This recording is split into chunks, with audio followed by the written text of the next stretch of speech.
Góða kvöldið, góðir áhorfendur og velkomin í stórmeistaramót ljósleiðara deildarinnar. Ég Tommi, ef þið eru ekki búin að komast að því, þá eru þið búin að vera einhvers staðar undir einhvers staðar.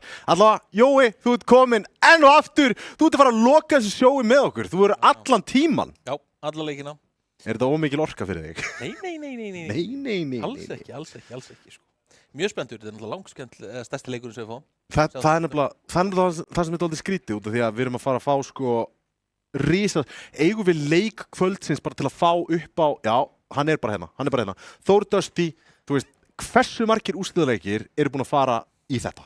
Síðastliðin 2-3 árin er þetta bara úrslitaleikurinn. Þetta eru bara 2-3 árin er þetta bestu liðin. Sama hvaða rosterir hafa verið, rosterin hafa blandast líka, þú veist, og Tór-rosterin núna til dæmis með Pandas og Rafles sem voru í Dusty-liðinu fyrir alls ekki löngu. Þannig að þetta er bara þau lið sem hafa verið algjörlega í öllum leikjum alltaf og þess vegna er þetta svo stóri leikur þó að í dag er hann ekki eins og mótið hefur spilast og seinustu mótið hafa spilast þá er þetta í rauninni ástæða fyrir þetta áttaúrslitaleikur er bara það að Dusty eru búin að vera bara slakir. Já. Þú veist, fara bara 3-2 í gegnum þetta, þú veist, Þór bara gjörsamlega salta sitt bæði, sko, Þórsarnir eru búin að vera stórkostlegir, eða ég held að hann er bara búin að rústa leikjunum sínum. Ég held að séu með mest fengið á sig 6 ránd í mappi. Þeir eru búin að gjörsamlega salta leikinu sína og eru náttúrulega með, sko, svo náttúrulega það líka að þeir eru með, sko, 6 manna roster og það er bara eiginlega, þú veist, þannig sé ógerlegt að vera eitthvað swapp, eða skil, það er nú er þið með Dabbe á bekknum, en Dabbe er samt búin að vera eins og Dabbe í seinustu úrslitaleik í vormótinu var bara stórkostlegur. Þannig að hérna, þetta verður fróðlegur leikur í kvöld. Já, þetta verður vægast sagt fróðlegur leikur og sko í gegnum tíðina þá höfum við verið að óska eftir þessum úrslitaleik og á einn hátt eða annan þá hefur annarkvort liðið ekki komist þangað, yfirleitt ekki Þór og Dusty bara sigrar svona næstbesta, þriðja besta, mögulega fjórða besta liðið og hampar titlinum enda eitt sigursælasta bara e-sportlið bara ef ekki það sigursælasta á Íslandi. En núna virðist vera að Þór sé að taka við keflinu. Já, Þór hérna byrja, eins og þú sagðir, Þór sem sagt hefur litið rosalega vel út núna sinnslegin 2 árin kannski, en feiluð alltaf eiginlega, komist ekki í úrslitaleikin. Svo einu sinni var þannig að Þór fyrir úrslitaleikin og Dusty var ekki þannig líka einu sinni, var ekki Þór saga eða einhverjum. Það er alltaf verið eitthvað svona smá skrítið, en þannig að þau hafa aldrei verið bæði mitt á sama tíma algjörlega, eða þú veist, þau voru reyndar í deildinni vel eitt. Þetta sástild í deildinni að þá spiluðu þau oftast þess að þau voru algjörlega að berast 2 efstu sætin 2 eða 3 deildir í röð. Þannig að svo í úrslitakeppninni var alltaf einhvern veginn eitthvað svona stannað einhverjum og við fengum aldrei einmitt akkurat bara algjörlega leikinn sem við vildum. Fengum hann ekki einu sinni. Fengum hann einu sinni að tvisvar og leikur sem varst að vitna í þegar Saga komst úrslitin leikinn, það var undanúrslitin sem að útkljávast í Anubis þar sem að Þórsar voru að spila mjög hræddir. Já, algjörlega. En sko, eitt sem ég langar að gera áður en að við kíkjum á liðin og ég skal bara kalla kannski upp liðin á meðan þú opnar eina fernu fyrir okkur. Þetta er nýja spons. Og já, þetta er nýji... Og ég skenka þér í glasið það? Já takk. Ég nefnilega sko...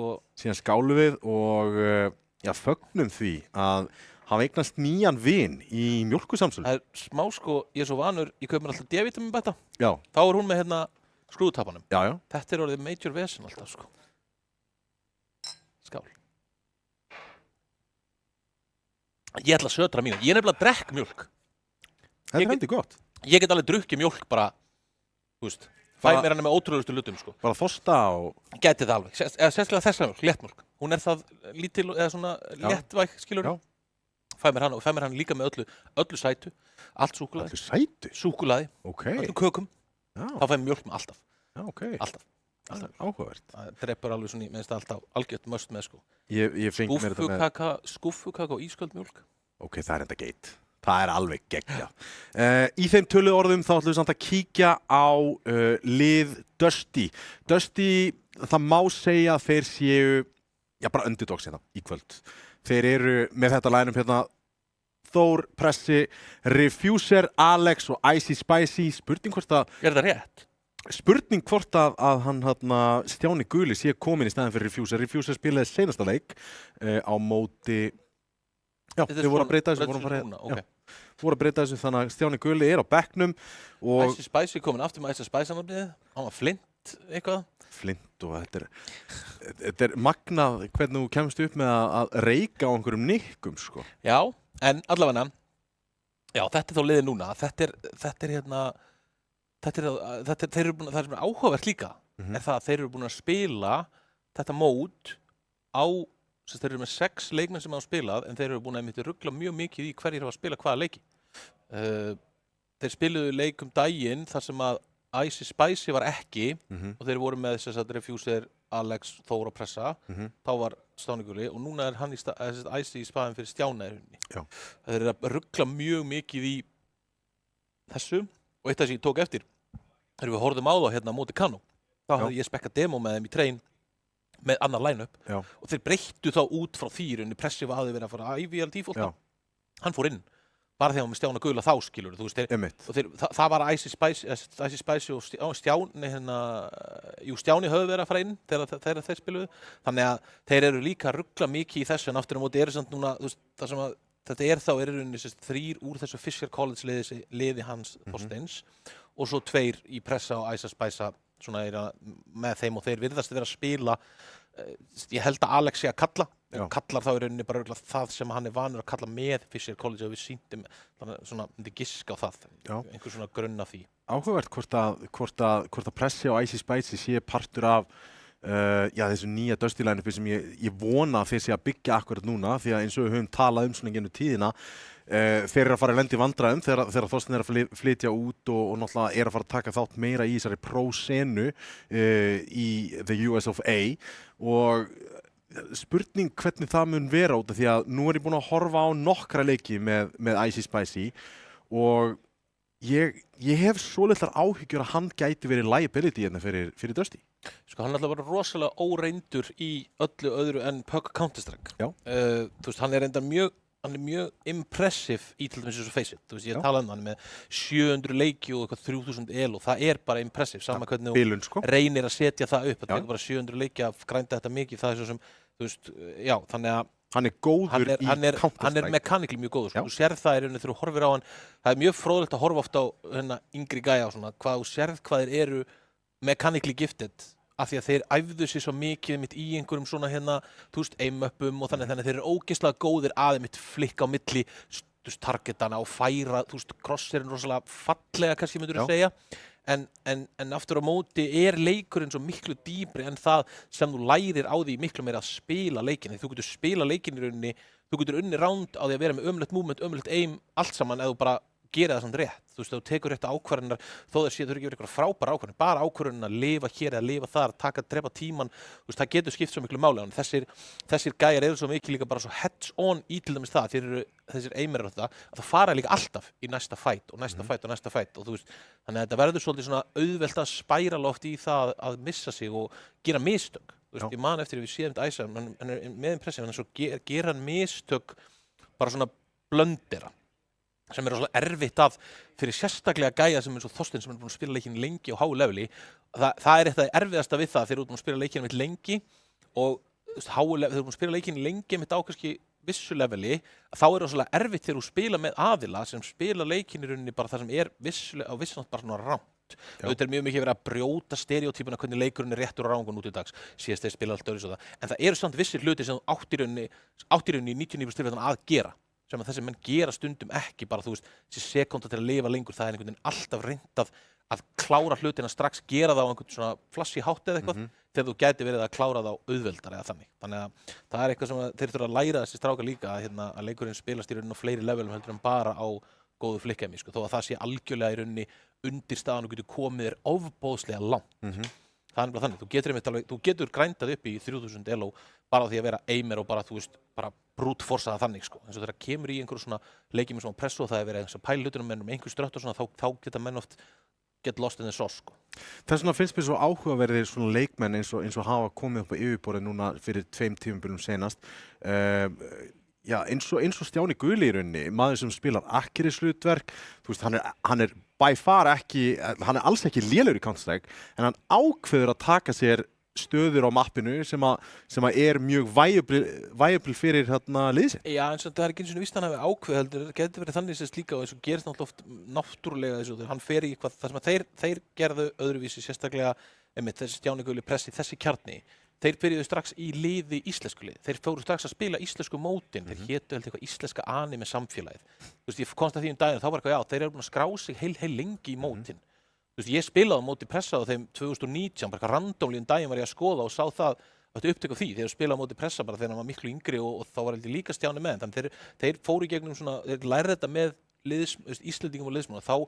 Þá ferði ég eitthvað lið og þá ferði eitthvað hierarki og Stjáni veit ég að hefur verið þannig að hann hefur verið einn af lélegri gæðanum í þessum kjarna bara mechanically og þá hefur hann fengið shorthanded og stick settur í einhverja posur en hann er aftur á móti gæi sem þú finnur það bara að tala við hann að hann hefur ástríðu fyrir Counter-Strike og langar að vera góður og þá er það oftast þannig að menn verða þetta þú veist, gera bara allt sem þeir geta til þess að hjálpa læra öðruvísi hluti og með því að gera þá svo spila leikinn óslega mikið þá bæta þeir sér rosalega hratt þú veist, Stjáni Gull til dæmis einmitt bætt sér rosalega hratt Tópas líka, við ætlum að taka hans seinna en við ætlum að kíkja rakleiðis á lið Þórs ég ætla nú bara að segja sem já, við erum báðir Þórsarar við bara stöndum hérna sem Þórsarar þetta er frekar fallegt lið á blaði og lið sem að við verðum að segja þetta lið á að fara í úrslitaleikinn og á sigra Sko, já, ég hef sagt það síðan að Pandas og Rafle voru í Dusty-liðinu og bara svona fylgjast með þeim spila og hérna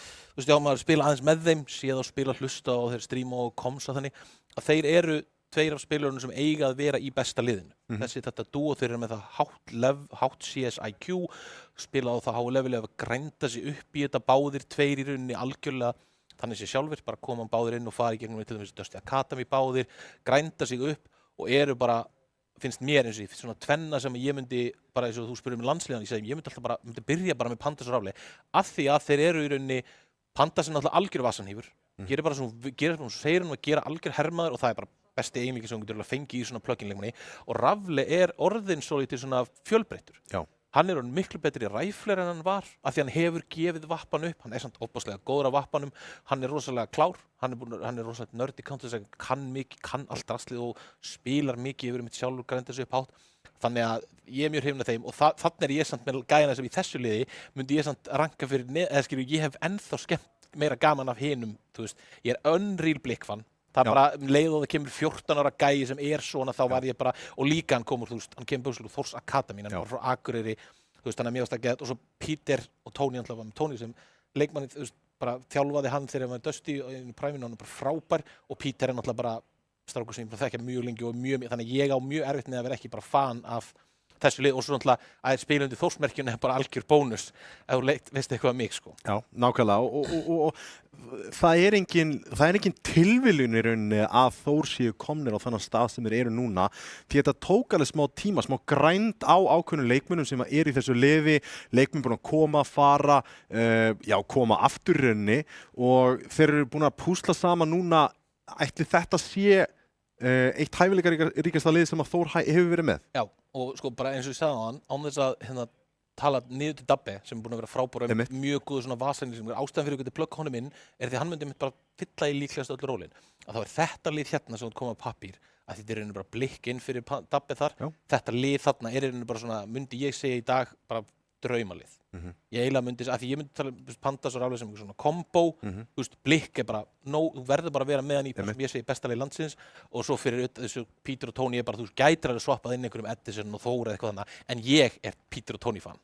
Já, ég er alveg sammála, en sko, eitt sem að mér finnst áhugavert og þetta er náttúrulega algjörlega þitt sérsvið í vídeóinu, við ætlum að kíkja það nú eftir smá, er sko, ég talaði rosalega mikið, ég talaði örlítið það að Icy Spicy eða Flint, hann gæti verið liability fyrir liðið og mér finnst það helst koma fram í möppum eins og, ég segi bara Train, Nuke, þar sem að relya rosalega mikið á góð rotations og réttum tíma og ekki gera heimskulega hluti.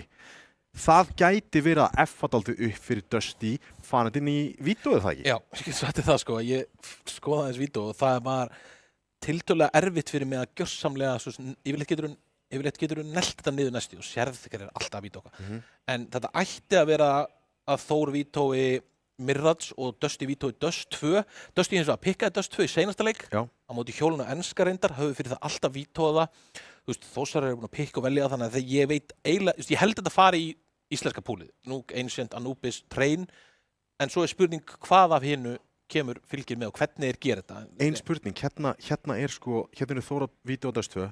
Þetta opna fyrir Ancient. Það er enda rétt, já. Ancient, málið nefnilega það. Þóstarar mitt já, það rétt. Ancient eiginlega svona aðalbannið, sérðu. Dusty bannið, sko. Þetta var nefnilega málið, það það að liðin vilja alls ekki spila sömu möppin. Dust, Mirage og Ancient eru bæði liðin að vítóna okkur hart. Alltaf. Þannig að Dust, Mirage og Ancient og Inf líka eiginlega. Þannig að það bara 100% eiginlega Nuke Anubis train. Það bara, Nuke Anubis train. Dusty velja train hérna og Nuke verður Decider myndi ég, Dusty velja Nuke. Það kannski pikkað aðeins inn í Þór, samt ekki nú til dags, ég held að það pikkað inn í Þór kannski aðeins öðruvísi roster en þessi Þórs roster held ég að það sé ekki neitt. Train alltaf þörd hérna, því að Dusty múin að pikka það mikið og þeir eru aldrei verið inn. Þú ert með Pandas, Rafle, Blikk og minnst Peter örlítið underutilized á rampinu vissulega í Nuke en samt sem áður. Það samt rosalegt luxury að vera með frábæra rampspilara. Þá getur þú í rauninni bara verið með allt annað undir kontról og Peter náttúrulega exceptional.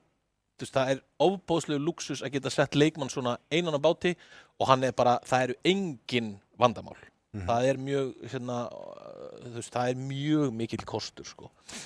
Mjög stutt í leikinn akkurat núna, en mér langar að spyrja predictions akkurat núna. Við erum búin að sjá vídeóið, búin að sjá line-upin.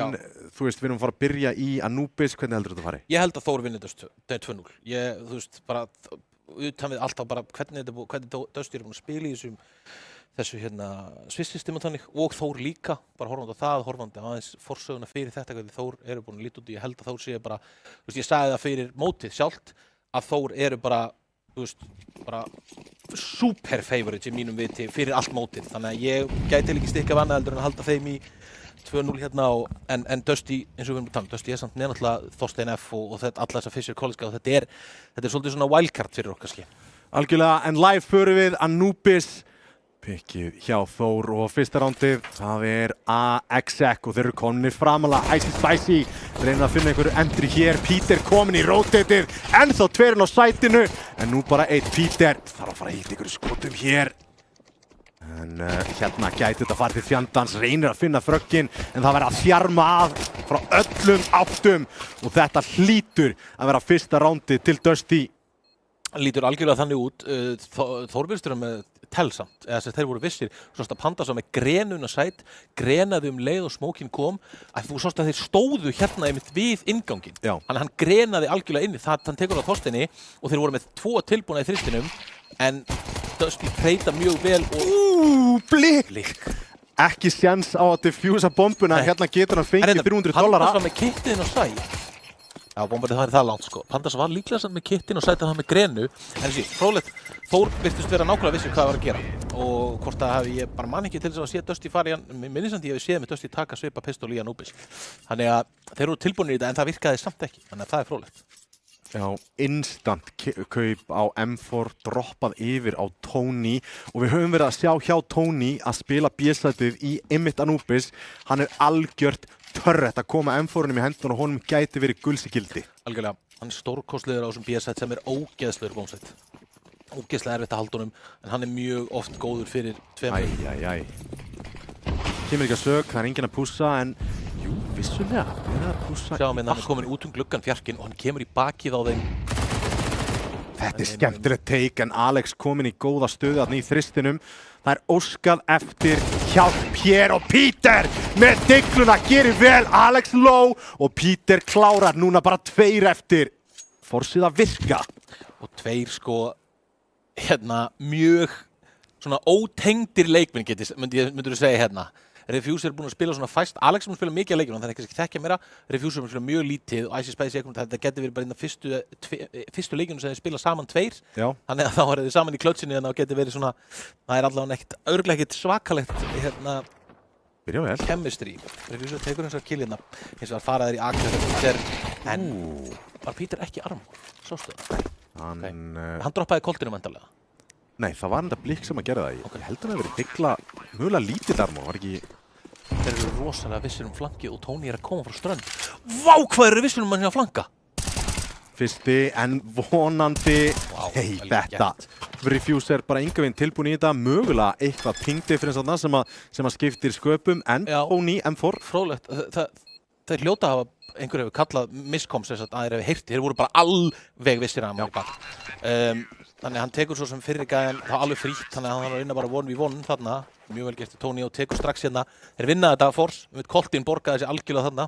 gríðarlega mikilvægt einmitt bara CT megin og ef við fræðum fólk örlítið það, þetta er eitt af fáum möppurinn sem er T-setted. Já, þetta er mjög T-setted map, þó að MR12 sé mjög mikið based á bara hvaða round þú vinnur, hvernig peningunum þróast, hvernig það skjúar, en jú, bara mappi per se er T-sided, hvernig þú getur tekið ógeðslega mikið map control sem terrorinn kramið CT-hana, það er erfitt fyrir CT-hana að gera play, aftur á móti, þetta play sem þeir gerði senast rándi var stórkostlegt og mjög útpælt.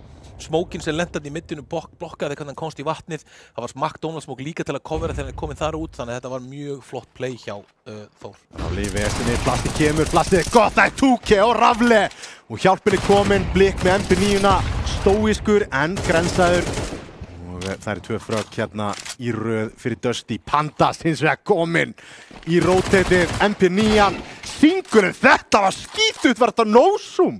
Nei, hann myndi sína hann náttúrulega, já ég veit ekki hvort hann sína, en líklega kvikskópan, hann virðist ekki ná að sjá. Mollin til að ýta honum aðeins nær og Tony kom með pláss til að gera nákvæmlega þetta og það er 2-1 fyrir Þór. Hvað ætlaði það að droppa smóka það niður? Já. Flott flass á blikkarna fyrir Rafle, tekur 2. Mér langar að bæta leikmanni inn í hérna og hafa þetta tríó. Það er Pandas, Blik og Rafle. Sáum Blik og Rafle náttúrulega í Atlantic hérna árum áður, störfuðu frábælega saman. Algjörlega, það er rétt, þetta er náttúrulega þrennan úr því liði, það glemdi því. Og þá sjáum við glokkuspar hjá Dusty. Það er B-pop, þeir gerði þetta á móti, við lístum leik þegar þeir gerði þetta á móti Kano, eða ekki? Og þrósaði mjög mikið hvernig flottum kom. Komar inn, M4A4, syngur í höndunum á Peter og já, klára fyrst kúlirna núna á senasta leikmannunum. Skemmtilega þetta er í annað skipti sem að Dusty spilaði nútlus, þetta er í annað skipti sem að Icy Spicy drepu pressa. Hann drap hann þarna í endan, varst þú ekki að lýsa senast um að mér, var það ekki þá? Í Anubis þegar þeir spila á móti Kano? Var það á móti Kano, mannstu ekki eftir það að Icy drap pressa þegar þeir voru búnir að vinna rándið?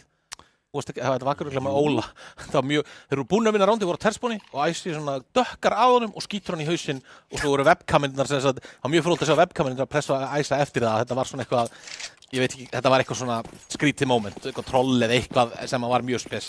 Pressi var mjög pirraður og Icy svona einhvern veginn eins og hann hefði verið að reyna pirran, sko. Það er ekki góð byrjun, en þannig ekki góða byrjun. Það er ekki góð byrjun hjá Þórsurum hér, Alex tekur Peter út og þetta var skemmtilegt samt, aggressífur þarna í B-lobbyinu. Svolítið, Alex komur á óvart, hann sé ekki aðeins tilbúin í fleiri af því að það er flassað út, sko. Hann sé ekki mögulega klárið að sé eitt sem ekki sé aðeins að feysa þetta. 3-3 eins og hérna, þeir eru að ríkur upp að allir átt A-inu. Pandas, Akirið. Búið með Utilisi. Það er Pandas er inn í skjánus. Já, þetta er bara dásalegt. Ég reyndar alveg smá hrifin af þessu angoli, sko. Músar hendin, sko. Já. Vannmetinn. Já, þetta er streamer hérna angulið, sko. Já. Hann er samt að missa af leikmönnum að koma út en það er bara eitt sem er að feysa í raun og veru í hérna snáði samt að koma bara alveg inn á en sensiði lágt og nær ekki að fara á milli leikmanna. Þá er það retake. 2-2. Grensan í stigan til að klíra eitthvað út. Flassið er gott en Rafle í vari. Eru að bíða eftir að fá Tony í rétta stöðu. Icy Spicy bara einfallega ekki að horfa. Nei, einmitt. Bara alveg flassið hjálpaði algjörlega til. Rafle með Þór þarna og það er 4-1. Þetta var mjög góð tilraun en þarna pingur einslu, þú ert með stað sem þú þarft að taka. Ég sammála með það mjög spes hvernig Tony fær að drepa Icy þarna svona ógeðslega frítt. Hvort að sjá þetta frá anglinu og Icy, hvort hann er nýbúinn að klíra þarna niður og heyri steppin í þrist, þú veist, það gæti verið, en samt einhvern veginn svo vissir að hann sé ekki að koma þarna og núna er Tony búinn að ríteka 2 á vatninu. Já. Það er spurning hvort þeir pikki upp á þessu af því að sko Tony á þess að vera eitthvað með það upp á hreinu. Ég get alveg, Tony, típan sem Tony hann geti ríteka bara alltaf á sama stað. Já. Hann er svona þannig típan í að fara bara mjög mikið í komfortin sitt en er ógeðslega góður í að gera bara alltaf sama hlutin. Sama þú vitir að þá bara stoppa hann á. Raflega með fallegt entry í rýbúsunum. Refuser í gennum smókin, Icy Spicy með Pandas. Það er alltaf að opna svona hægt og rólega á mappinu. Já, Sellinur. En vita þá af seinustu 2 þarna í lobbyinu og þá getur Rafle tekið allt pláss sem hann vill í vatninu til að fjarma ennþá meira af Dusty. Já, Þór byrja hérna mjög vel í CT-inu. Þeir eru bara að spila sektoraðan CS, bara gríðalega fallegan CS. Þeir eru bara, þetta er náttúrulega, þeir eru bara að spila rosalega high level CS sko, það má bara gefa þeim það, þetta er náttúrulega bara það óbáslega sterkt lið og hérna hún er að spila núna saman og sama kjarnan það lengi að þá verða þeir náttúrulega bara sjálfkrafa einhvern veginn betri, þú veist, bara svona betri sem lið. Þýrar ekki út Varg. Ég kallar þetta Varg. Ég kallar þetta Varg, það kallar allir í slik Varg held ég. En 5-1, frekar svona, það var hætta í smá stund þannig til að... Rándin er alveg búin að vera tæp, en það er samt bara oft ekkert nóg sérstaklega eins og fyrir, þú veist, eins og hérna, Þór eru bara favorites. Þetta er þannig leikur, þetta er bara 3-0 mot 3-2, þannig að sérstaklega þegar Þór er að taka rándin sem eru tæp, þú þarft þau náttúrulega sem underdog til að bara byggja inn í leikin. Algjörlega. Þannig að ef Þór setja hérna stompið í ganga, þá gæti það orðið erfitt fyrir Dusty að koma sér inn í það. Það er líst smókur á B, það er smókur í stiga en það var ekki nýttur. Það er líka ofboðslega áhugavert og skemmtilegt að Þór eru með sko, ef við verðum að horfa á vörnina þeirra í öllum rándunum, það er aldrei það sama að gerast. Rafle fara á alla staðina á mappinu þannig sem er vappan, fór á B-ið, fór í middið, fór á A-ið. Þorsteinn er komið línu, Þorsteinn hann sá Pandas bakka. Tony komið refuser þarna, næri ekki flikkinu, Peter kominn í hjálpina, AK-inn er nógu góður og Pandas, þetta eru bara 2 hausspil í röð. Já, en aftur á móti hins vegar mjög svona, þetta var soft einhvern veginn, ég veit að Þorsteinn, en Þorsteinn okkur býður hann ekki til fleirum, hann fyrir alveg, ég skil hvað hann er að gera, ég er búinn að sjá hann svolítið pirraðan í kamerunni okkur sinnum í klötsunum, hann langar náttúrulega óbúslega mikið til að vinna rándin, hann er að reyna að gera það mjög mikið sjálfur, greinilega, þú veist, eins og þarna var hann bara ætlaðinn greinilega sjálfur að opna eitthvað, en skrítið að því hann veit að Pandas upp í heaven, að hann meiri segja leiti að vinstri, hann eiginlega veit að hann mun vera að treyta, þú veist, þó að hann er tilbúin að skjóta gæðin sem er niðri, hvað með það þó hann hitti hann verður treytaður og það er alveg það langt í backup að það er engin, þú veist, refuser, nei, hérna Alex var ekki tilbúin að treyta hann beint, þannig að spacing í þarna er slagt og Dusty eru búin að vera bara mjög svona, ekkert, ég er ekki múin svona neitt af einhverjum, þú veist, poppum hér eða það, þetta er búið að vera bara svona default einhvern veginn, svo endaði einhverju lappi saman kannski, það búið að vera mjög lítil dýft í hlutunum hérna. Þetta er það mjög hættulegt sem stjórnuleikmaður og við höfum séð það gennum tíðina að þegar þeir vita að þeir þurfa að taka leikinni sína einhendur, ef þeir ofreyna þá fer þetta til fjandans. Já, það þarf alltaf að vera í svona flæði, það þarf í rauninni bara, þú þarf ekki að treysta á að viniðinir taki pláss viniðinir, séu að hjálpa þér að komast í posturnar. Þú getur ekki tekið bæði verið endrið og klötsið og kallirinn. Það er bara, það er bara erfitt og mjög erfitt að leysa það verkefni. Blikk spottar hann að Þorsteinn sem er í double doors, gruna þá Blikk að hann veit að þeir eru konu með djúpt í miðjunni. Flassið kannski ekki upp á 10,5 en Grensan gerir engan skaða. Hérna geta þeir komið honum á óvart en Rafle, Icy Spicy, Diglan hittir Rafle með 2. Peter með monnin 58 HP neitu. Ætti að vita Icy Spicy og þetta, já, ekki með þetta. Þetta er rosalega skemmtilegt akkeri til að fæða henni gegnum. Eitt til að nota með Peter, hann er besti utilari að winga. Henda bara utili, bara þú veist, að kunna á hversu langt fer grenan þegar crosserinn minn er hérna. Peter er ótrúlegur þannig. Hann kann ekkert sett utileila, kann eitthvað aðeins, en hann er ótrúlegur að henda stöffi bara svona, þú veist, fluidly Já. sem ótrúlegur eiginleik og svona alveg bara svona langbesti spilar sem ég sé gera deila, þú veist. Það líka bara svona, það svo ótrúlega valuable þegar þú ert að spila í 2v2, þú veist að einhverjum gaur einhver staðar og þú þarft að koma þessu utility þangað til að líða betur. 100% rafli. Fram á mólvan. Tekur bara 40 damage. Geigar þessu á skotinu. Rikki hjálpir hérna. Já, það er aðeins verið að skeina þarna í fætunar á Þorsteini en Smoking kemur hérna út og Vappinn reynir aftur í opnun. Þorsteinn alltaf fyrstur. Það er, þá er hann að reyna of mikið, sko. Af því að þú veist, þá er þetta að senda inn entry-fragirinn eins og sérstaklega Æsa Spæsa myndi ég halda. Bara 100%. Bara, þetta er leikmaður sem á að vera í Já, stöffa hann aðeins inn og láta hann bara hausi niður og... Bara heyru, ungi, þú ert crisp, Já. þú ætlar að fara í þetta, opna þetta fyrir okkur og við græðum. Þorsteinn mun þurfa að vera í mid-leitrandunum, sko. Já. Það er alveg pottið þannig. Þó hann vil ekki þetta ekki opna en þá myndi ég ekki reyna að fara í þær allan ekki með AK en svona alltaf langkvistur. Það er svona... Já, þú ert að velja þér stríð sem þú vilt fara í og reyna það og opna kannski ekki upp á 10,5 en Tony kom með fyrsta Vappinn á hárréttum stað og þeir virðast alltaf vera á frábæri staðsetningu hvert sem Dusty ætla sér og það er ekki mikil kátína í herbúðum Dusty núna. Nei, Þorsteinir eru með þá í algjör skrústykki. Byrjuðu mitt eins og þú sagðir, seinustu 4 rándunum, síðan þeir fóru að taka nokkur hérna, náðu plöntunum, síðan þá eru 4 ránd komin sem að ég bara man vall eftir í, það er 1 eða 2 þósar drepis en annars hafa þeir verið og líka fullkomlega uppsettir þeir sástast að það, þeir voru 3 í setup á B-inu, þeir koma að lappandinn á B og þeir bara pikkaðu þeir sundur, sko.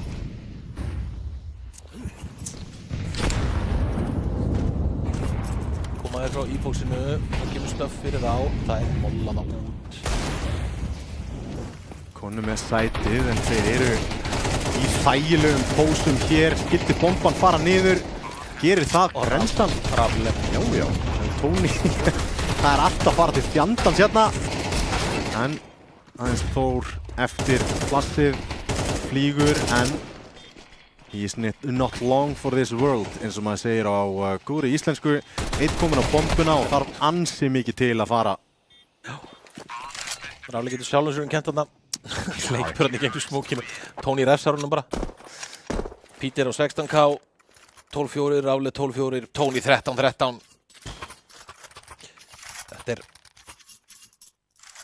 Þetta er alvöru one-sided.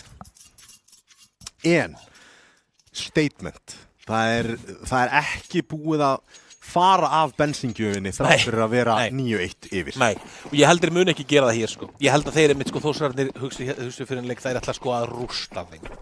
Bara svona one last. Það var mitt strax og leikurum að tilkynntur. Það mættu allir þósararnir á Facebook þráðinn og tökkuðu Þorstein og voru mikið að fantera, sko. Það hefur náttúrulega verið elda grátt silfur á milli þessara liða í dágóðan tíma. Já, og spiluðu til dæmis bara leik saman á þann, sko, í landsliðinu. Vissulega. Þannig að þetta er hérna, þetta eru félagir í rauninu líka. Algjörlega.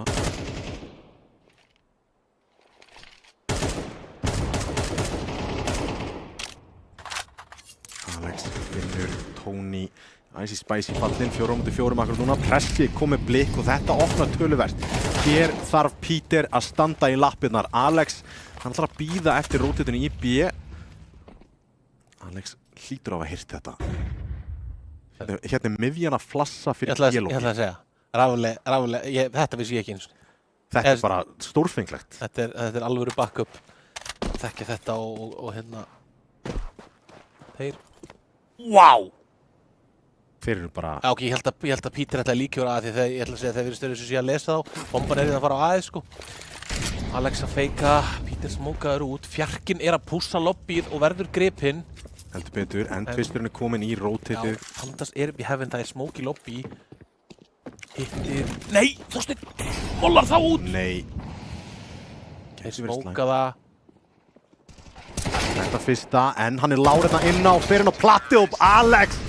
Það er 1v1 til að loka þessu og það er 9-2. En ennþá von. Já, það er ennþá von. Vinna þetta með 1 á lífins vegar og þá kaupið þeirra hérna bara ennþá Galil og hérna ekki dæðislegt á meðan að Þórsararnir Peter rífur í second vappa hérna. Peter fer þá líklegast, hann B-main spilari og að fara þá, spurning hvort hann fari í íbúksin, ég get alveg trú að hann tekki línu hitsu með vappanum. Nei, hann mollar og fer bak við defaultið, ok. Tekur bara standard línu útlápið. Þetta var skemmtilegt, Pandas með 2 vappin, klúðra skotinu, loksins nær að treyta en Pandas í góðri stöðu, svissar í AK-inu og allt í einu pressi, einn í heiminum. Hentu þeir 2 plossum. Gott ef ekki, Mér fyrsta... sýndist það og það high level, það alvöru hérna, þú veist, já. Menn ekkert að fíblast og Pandas komin að bara klappa fyrir. Nei, af því að það algjörlega þannig að hérna með 2 plossar sem út að treysta á að þeir dodgi fyrra og hitt blindi á það alveg. Það hérna, next level þeir út að hérna, myndi ég segja, svona hérna, já. Ég bara, það er blóð í vatninu og Þórsarar eru hákallin. Algjörlega, Þórsarar spila mjög vel hérna og hérna Dusty vinna hana pistol og svo 1 rándið mitt sem var hana, þar sem Þórsarar ná samt niður í 1v1 skiluru. Já. Þannig að það og rándið sem Þórinn var einmitt var bara, þeir eru 1 eða 2, Tóni var hann í byrjun á hálfleiknum að klötsa fyrir þá til að halda þeim, en eftir það voru þeir gjörsamlega með þá í skrústykki. Þórsararnir rössa að hérna, og það pressi, pressið ekki pressi, það ásinn. Spicy, solosæt, akkerið. Þetta var með sæt. Núlinn kannski ekki upp á 10,5 en Pandas finnur hann samt sem áður. 1 komin út fyrir smókin, Alex fallinn, 1 upp í heaven en hann líka fallinn og allt í einu 2 á móti, það er 1 á móti 4 og hann hausaður. Þorsteinn, 1 eftir til að reyna að bjarga þessu fyrir sína menn og Blikk. En gott ef ég hafi ekki séð smá glott þarna á honum. Já, algjörlega, 11-2, vinna pistol. Þetta alvöru stomp í augnablikinu. 11-2 og það eru diglur 5-7 í höndunum á Dusty. Og það reynt að spila sig inn í leikinn þannig þeir eiga skítakaup í næsta þeirra forsa hér allt keypt og Blikk finnur opnu og Alex. Örvænting yfir aðgerðum Dusty. Já, og bara mjög, þetta slitið svona önsing, þetta bara, þetta mausa og rosterdum líka í mótinu mér finnst það smá svona ennþá meira böggengunni. Þessi ekki einu sinni búin að halda sig við allamanna 5 manna roster sem hefði getað synkað sig saman hægt og rólega. Þú veist, núna þetta bara pjúra alltaf í rauninni pögg þannig séð. Þú veist, það einhver, en munurinn þarna Þórsararnir eru búin að spila það mikið saman. Þeir eru bara saltað á í bara svona base, þegar þetta svona hátt level af spilurum en sögðum báð með, þetta alveg hátt level á Dusty. Já. En þegar annar liðið með bara on point með þessi doppelflassandi, ég mun ekki fara ofan af því hvað þetta þó menn finnst þetta kannski ekki eitthvað merkilegt að henda, en þetta svo mikil layering að pæla í, þá hafa þið líklegast flassað einhvern tímann, það náði ekki einum og þá segir, ok, bætum bara öðru flass við, gerum þetta bara sem menn. Pandas í gennum smókin, kemur hér, nær ekki entry, Presti finnur frakkið en þá Rafle með 2K tilbaka, B-sætið fallið, það fallegt reynda líka. Alex að reyna að finna lurkarina í Blikk. Nær honum ekki einu sinni og Ice Spicy, þetta búið. Þetta, lítur út fyrir það verður að segja. Hérna kemur hann út í vatnið, Blikk finnur frakkið á Ice og Alex einn eftir. Rafle ætti að vera hásbreyt frá að finna hann hér og hér enda leikar 13-2 og það heldur áfram eins og þú talar það enginn búin að ná fleiri 6 rándum á. Nei, það alveg rétt að þeir hérna og sko 13-2 þar sem að Þór Dusty unni pistolrándið og svo 1 ránd 1 á lífi. Það eru svona 9 ránd sem eru bara algjörstomp. Já. Þannig að þetta var alvöru statement frá Þórsarunum. Já, hérna. Við erum hér og þið eru ekki að fara áfram. Já, þetta alvöru. Ræðum örlítið Anubis, svona þrátt fyrir þetta hafi farið 13-2. Við getum svo sem haldið, sko, þú getur tekið þetta demo Þórsarunum, þú ættir að taka þetta demo ef þú ert í liði og steldu bara svona 10 hlutum. Því að þeir voru með fullt af dýft í því sem þeir voru að gera. Það var alltaf eitthvað öðruvísi. Tveir út lobbyið einu sinni, rafleif með vappan í B, rafleif með vappan í B, rafleif með vappan í middinu. Það er Pandas og rafleif sem flassa middi, þeir flassa tveirarna, yfirleitt voru þetta rafleif og blikk sem voru þar, sem spilaðir í beisinu. En þeir eru svo flæðandi og þá eru þeir svo confident, þannig að þetta var bara mjög flottur leikur og algjör statement og þeir líta út. Þeir super ánægðir með þá, þeir líta út nákvæmlega sem ég spáði fyrir mótið, að þeir séu bara langbestir hérna. Já, og á þeim nótum þá ætlum við að kíkja í örstutta pásu, en það er núg næst, það er íslenskasta mappið í öllu gjörfullu púlinu, ekki fara langt.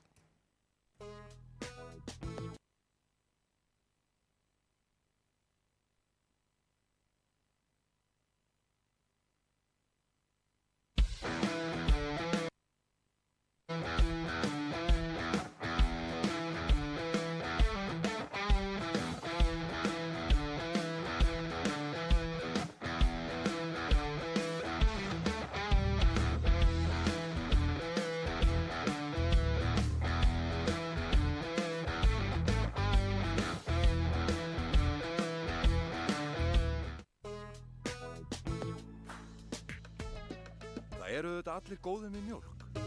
Því mjólk er góð. Hvernig sem framtíðin verður, þá verður þú tilbúin. Ljósleiðarinn gerir allt mögulegt mögulegt.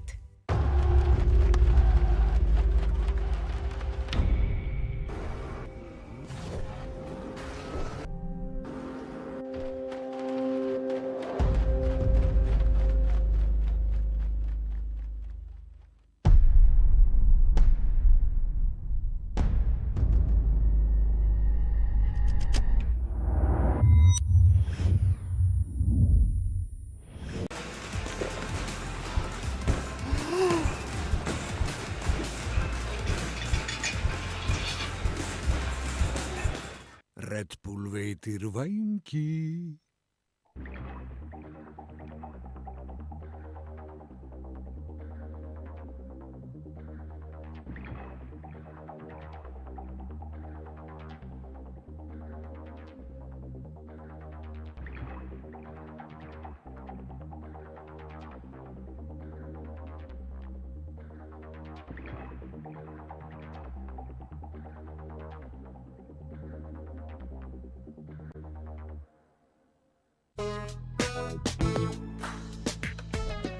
Það eru þetta allir góðir með mjólk. Því mjólk er góð.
Velkomin aftur, Dusty skúffukakan er ready fyrir mjólkuglasið sem Jói er með akkurat núna því að þetta eins og, áhorfendur voru að horfa og við vorum að horfa, þetta var bökun, algjör bökun. Þetta var bara mest one-sided leikur sem við höfum fengið.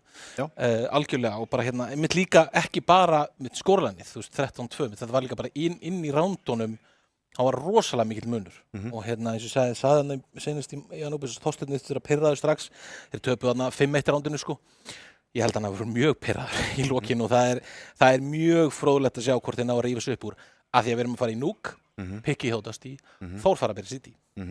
Þór fá að byrja í City og það sem við sáum líka og vorum að tala inn í leiknum, það sem við vorum að sjá var náttúrulega Þorsteinn F, hann veit að hann er him, sko. Já. Hann vill svo mikið opna. Ég talaði það í einmitt fyrstu útsetninguna, hann myndi vera, þú veist, hann potturinn og pann og þarf að vera það, en það er samt þannig að þú þarft að geta, þú getur ekki vonum í fæfað. Þú veist, þú þarft að geta í rauninni nýttir aðra hluti á tjálpborinu til þess að koma þér í stöðunar, til þess að gera þetta. Það var engin að hjálpa líka sig, hann fór alltaf, þú veist, það er ekki eins og á honum endilega, þú veist, menn þurfa líka að taka á skarið. Þú veist, segja við hann bara, sendum fyrst en gerum þetta svona, þú veist, reyna að henda sig fyrir rútuna og leyfa honum að púsla í kringum það, þú veist, en þetta var bara, þetta var algjörlega, en komast bara aldrei inn í þetta og, Þórsararnir bara gjörsamlega settu þau í skrústykki, sko. Nú ætla ég minnast á allan eitt sem að við erum búin að vera planlega í alveg smá tíma og það er ekki bara léttmjólk og nýmjólk og eitt ekki, það er fyrir svona gauðra eins og mig, sko, svona laktósafría, sko, það er bara þannig. Það er úrslitakvöldið 31. maí, þið verðið að mæta á svæðið fyrir þá sem að horfðu á Atla lýsa þarna landsleiknum, þá var hann að tísa, það er meira en bara húsið opnar, prísjó, best of 5 og eftirparti. Það er smá gotteri. Það er alltaf meira en auglýst, sko. Það er alltaf, þú ferð að mesta við að mæta á staðinn, sko. Við gefum þér einhverja goodie bag. Við gefum þér svona beinangrið til að líta eftir og allir Counter-Strike-spilarar ættu að sjá sig en svo geta bara aðrir átt að sjá sig því það er alltaf eitthvað góms í gangi og sponsandir okkar eru frábæri í sólislutum og það verður allt flæðandi í öllu þessu spurning hvort tökum einhvern mjólkurbað hvað er með mjólkina? Ég get hefla til í það. Höfum bara böðum einhvern búið mjólk. Ég skal bara bjóða mig fram það, það er ekkert mál. Við erum að fara í núk. Við horfðum á Anubis og við vorum að tala um Dusty, þetta er puggy lið og svo framvegis. Þetta, með að við púlið akkur núna, er mest puggy mappið í púlinu sem við erum að fara að spila. Nei, non-puggy, vantarlega. Núk. Já, ég er að tala um Anubis, þeir stóðu þessu mjög illa í Anubis. Já, Anubis er rétt. Anubis er, Nú erum við að fara í núk, þetta er strattasta mappið. Já, akkurat, það er sem ég var að koma að er að núk er bara þessi rotationin í City. Þau þurfa í rauninu svo mikið trial and error, eða þannig. Því að þú getur verið svo rugglaður svo mikið, sérstaklega ef Þórsararnir hendi einhverjum smókvekkjum, þú veist, sem að rugglaðu mikið og þurfa að pússa rotatornum og svona, þeir gætu setta vandamálin. Það er alveg þannig að í þennan leik núna þá bara þurfa Dusty að sýna mér mjög snemma að þeir ætla að setja einhvern púður í þetta, annars held ég að Þór, þú veist, vinni þetta mapp, hvort þeir minni það jafn örugglega á seinasta mapp, ekki líklegt, þú veist, að þeir nái öðru svoleiðis, það myndi finnst rosalega statement, en ég held að þeir líti þannig út að þeir allavega klári leikinn og sigla þessu 2-0 eins og við spáðum fyrir þeir eru bara standa undir því sem við töluðum sem er mjög gott. Já, og standa undir það sem við töluðum, við erum að fara rakleiðis inn í leikinn núna, það er Denúk, Setarkrík, kjarnorkuverið og hér hefðast leikjar, kemur engum á óvart að Þór velur City en Dusty eru að lörka ramp. Já. Rafle, hann er teygður þarna upp í hefinu og þeir fá frítt sætið niðri, það er enginn þar og bomban ætti alltaf að fara niður hér. Rafle. Hérna ætlaði Þorsteinn að ná einum, jafnvel 2 í baki gennum vendið, vanalega komaði gennum ískur, en ekki í þetta skiptið. En þeir sjá samt við skemmtilegt 4 þarna í double door, Refuser með 2 mjög stór frögg, Icy Spicy með 1 tilbaka og Blikk. Já, bara Tony og þá bara 1 skot eftir. Kannski ekki með besta City pistólið í heimi? Nei, sama uppskrift og Janubis, Dusty taka pistoli sem ter aftur í sérst 1v1 eins og áðan. Þórsararnir virtust eins og vera með mjög sett þeir gáfu rampinn alveg. Já. Og meiri segja sko Rafle fór ekki einu sinni í backupið þegar hann heyrði það koma þangað. Þannig að það var mjög mikið örugglega ákveðið hjá þeim að þeir mundu Rafle búin að skipta kameru á einhver. Ég fíla þetta. Já, ég mjög hérna á milli leikja sérstaklega, sko, hann alveg bara umturnaði því.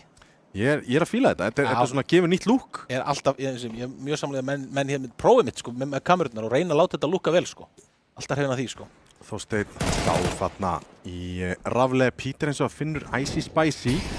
Það gæti verið byssa til að retriefa. Nei, væntanlega inn í gula. Refuser er komin í rótið til Peter. Þetta er þröngt angul og erfitt að hitta. Búin að hitta einu. Er ekki líkarn í þessari stöðu? Guð blessa. Hann er með skugga. Ég vissi þetta ekki. Hann er með massa skugga að vantur þennan. Þetta er nördalegt. Þetta var í haus.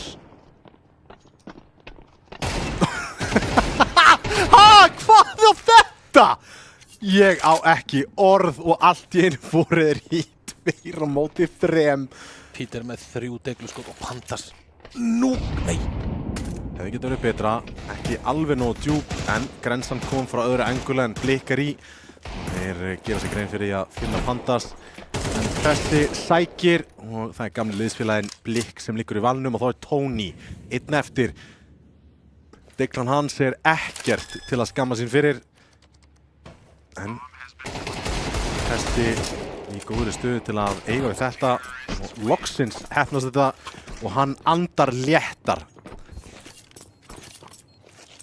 Það er alltaf smá bandir í pressa, það er gaman á honum. Já, ég er alveg sammála því. Það er mjög gaman á honum en að einmitt tekur þannig má eitthvað í kameruna og það er sem ég þurfa líka. Þeir mega ekki náttúrulega, þeir mega alls ekki kóna eftir hennar leik þarna á hann, þá bara verður þetta ennþá verra sko. Þannig að Dusty byrjaði hérna mjög vel, Þórsara eins og var kaupin, Þórsara hafa þá verið hérna, þeir keyptu ekki nema deglunar. Já. Engan armúra en eitt og tóku samt 3 niður, eða Peter tók 3 niður. Peter átti náttúrulega stórfenglegan leik hérna í Anubis og virðist vera að halda uppnefnum hætti akkurat núna og þetta var allt gefið. Þeir ætluðu að fara. Flussin í rauninni gjörsamlega stoppaði að ætla að fara rampinn og Peter er búinn að stela öllu map-controlinu. Enginn á bakvið þennan smók, búinn að gefa radioið alveg frá sér. Eða trófírúmið oft kallað. Smókur fyrir ískur. Pandas smart þarna. Pandas er búinn að breyta angul líka. Það er rétt. Hann vantar með mjög spesaklega. En það er rétt. Þeir eru að púla sig saman í þetta. En hérna þurfaði einhverja opnun og virðast ekki vera nógu, bara hugur ekki til að taka í gikkin. Hvert ætlið að fara? Já, ég er saman að þeir eru ekki, sko, það er smókveikur þarna úti sem er lélegur, sko. Þú sér það bara á ratanum, hann er gapp í honum, hann er einn, fjarkinn er að kíkja upp secretið. Peter og annar í vörninni nær þetta fyrsta, eiga Blikk. Haukur í hotni og það er ekki slæmur Haukur til að eiga. Og hérna er Icy Spicy bara að flýja þessa MP9. Peter með usp. Þetta er statement aftur. Það er bara verið að leika sér smá. Er Peter ekki bara með 100% headshot reys hérna á 6 kilónum með það? Var þetta ekki 3 headshot hann var líka það? Það er áhugavert að sjá það en við fáum ekki. Hann er þannig að headaði 3 með deglun og headaði 2 með koltinu hann. Hann er með allavega 5 af 6 eru headshot. Fyrsta rándið hins vegar komið í höfn fyrir Þór og lítur vel út dálítið, ég vil ekki segja telegrafað en þeir náðu að bæja hættinu frá ansi snemma og síðan voru þeir bara hræddir að gera eitthvað. Mjög sammála í miðjurándinu hvað það virtist vera mjög lítil, þú veist, bara svona einhvern hugmynd, eða skilur, já, bara svona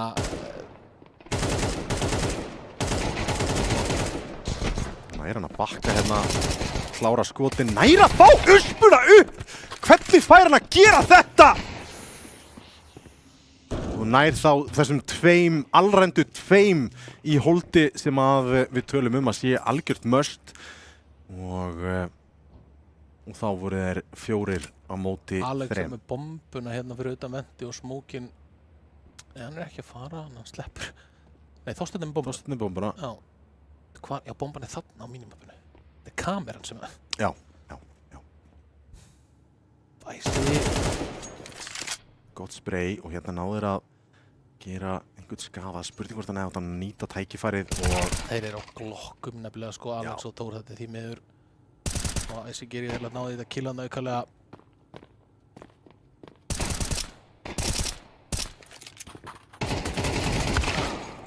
Tú við tú. Já, 2v2, konur með bombuna. Báðir eru þeir bara, má ekki snerta þá, þetta er ekki með armórin heldur sko. Allar með AK-inn og gætu krekt sér aðra byssu en tíminn er naumur, Panda sér á öðru sætinu og Rafle er búinn að, nei, Tony fyrirgefðu búinn að róta þetta niður. Þannig að hérna gætu þeir gert eitthvað skemmtilegt. Það er að feika þetta, en Pandas... Þetta var fallegt skot á Icy Spicy. Hann er á 4K. Tony Salva á N1 klötsinu. Salvador kíkir inn í fyrsta og hann er lár og hann ætla bara að halda. Já, Tony veit alveg þarna að það er enginn að fara að kíkja hann þegar hinn er svona low. Þá er þetta svo klassíst, haldur sem bara Tony tekur inn að klöts, hann gerði því að Núbi snemma sem að hélt í rauninni fótunum á hálsinum á þeim. Já. Þannig að það er spurning hvort að þetta verða sama hérna þessi ránd. Þetta var endar sko glokkuránd hjá Dusty. Það verður að gefa þeim massíft kredit. Þetta var frábært ránd í rauninni. Þeir frá plant og rándi finnir í 1v1. Algjörlega. Þannig að það verður að gefa þeim það þarna. Og þetta er bara á Icy Spicy í rauninni. Algjörlega, hann draf náttúrulega bara alla held. Ég veit ekki hvert af blokkukillir. Hann tók AK-inn og draf 3 eða 4 og 2 flott kill hjá honum.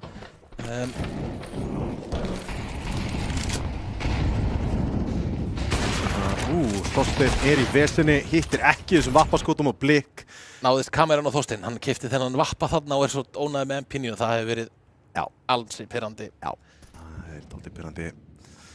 Stór fjárfesting fyrir nákvæmlega ekkert. Nei. Og þar að leiðandi skilur þetta eftir á Pressa, Refuser og Icy Spicy sem að, já, hann er að eiga besta leikinn af Dusty leikmönnunum hingað til. Peter, enn önnur grensa sem að rampleikmenn ættu bara að tilenga sér. Ég lærði þessa eftir að hafa hort á Peter spila núk.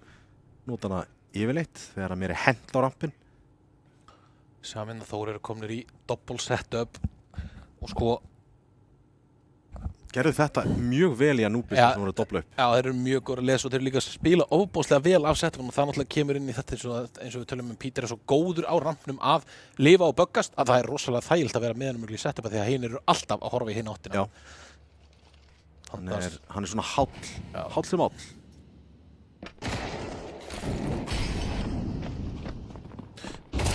Þetta kemur, þeir eru báðir að bakka á inn í báða byssurnar og Peter náður báðum fröggunum en hjálpa til. Refuser þá einn eftir, Peter með hnífinn á lofti en spurning hvað hann getur gert upp úr þessu. 12 sekundur eftir á klukkunni, bomban liggur þarna. Hann er aldrei að fara að ná plantið og þar að leiðandi 3-2 Þórsarar komnir þá yfir. Já. Og 3 rándi röð. Algjörlega, Þórsarar eru hérna svona grænda sig aftur inn í þetta og fróðlegt að sjá hvort að þeir haldi áfram til að Dusty það bara verður að segja þessu að þeir eru búin að líta mjög illa út í gunnándum. Já. Bæði sérst rándinn á undan þar sem við fórum eitt rampinn og hættu við og einhvern veginn og svo þetta ránd Þorsteinn kaupi vappan og þeir eru gjörsamlega reyktir af MP9 sem púsar úti, drepi 2 þannig að bæði þessi ránd samt Jói, þetta eru ránd sem að Þór er ekkert að leyfa Dusty að fara í eitthvað, við ætlum að fara að execute á okkur, þeir eru komnir í andlitið á þeim, þeir eru byrjaðir að vera leiðinlegir. Já, algjörlega, Þórsararnir eru ofboðslega proaktív. Líkarna með, Tony, þetta var skemmtilegt og gott ef ég hafi ekki séð smá svona glitta í bros á Tony þarna, og það var það skemmtilegt. Já, Þórsararnir eru ofboðslega vel uppsettir í öll trade. Ég mun að sjá mjög oft þegar einhver að taka multikill að þá einhver sem tekur einhver annar kill sem við erum ekki að horfa á sem að gera það bara einmitt að skjóta í hliðin á hausnum af því að það svo mikil, þeir eru alltaf með einn sem svo tilbúinn ef eitthvað að úrskeiðis þá annar sem þá svona security blanket þeir eru mjög vel staðsettir yfirleitt í þessum að spila af hvor öðrum eru þeir bara mjög flottir í. Peter eiga frábæra seríu hinga til. Það hárrétt, hann var með sko með 13-4 einhver tíma í hinum mappinu, hann enda með 12.000 komin inn í 10-4. Hann enda með 19-20 frögg. Næsir í alvöru stats. Smá bump fyrir fragg.is. Bump fyrir svona sjóðu okkar fyrir leikinn, það sem við rýnum aðeins í þetta.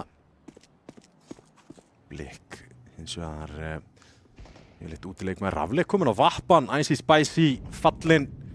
Hann ekki búinn að krækja sig fragg síðan hann átti glæsilega 4K sitt. Og já, hérna bara 1-2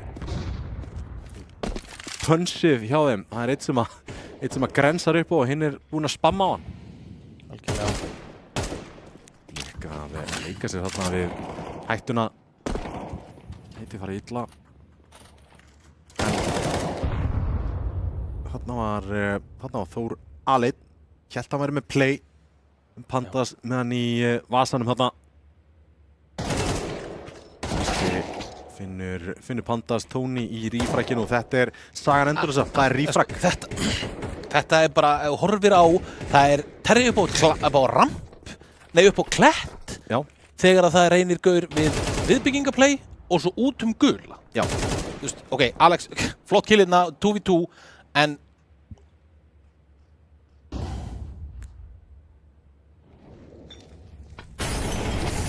Gjarma hérna, Tony, Peter, já, hann hörfar bara aftur niður vendið. Þannig að þessi grensa hefði geta farið já.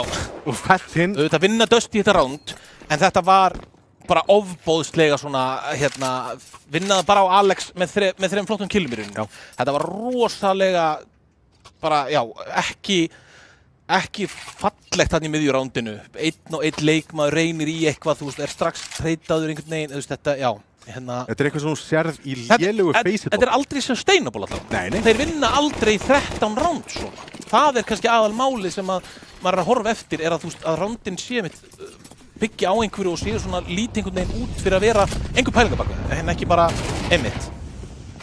Þetta fantast að leita áfram, finnur Alex Fuser með rífrakkið, en Blikk komin í stöðuna sem að, já, ég býst við því að hafi verið partur af prógraminu allan tíman. Það að koma Blikk í þetta stöðu, finnur frakkið, leitar upp á Silo, en Refuser með rífrakk þarna. Þetta voru, ja, byssurnar hjá Þór. Það var M4-in, MP9-an, síðan skát á Rafle, Digla á Tony og M4 á Peter, en hann á rampinum, dálítið frá aksjóninu. Og þetta dálítið á Tony.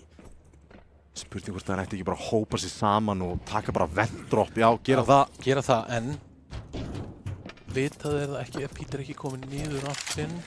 Komin núna, lætur sjá sig, en pressið með glæsilegt spray þarna. Skátinn gæti ekki að skaða og gerir það, skiptir í M4-in og núna hættan í alvörunni. Múlinn ágætur, ýttir þarna Rafle frá hægra tíðinu. Leitar að flankinu, enginn þar.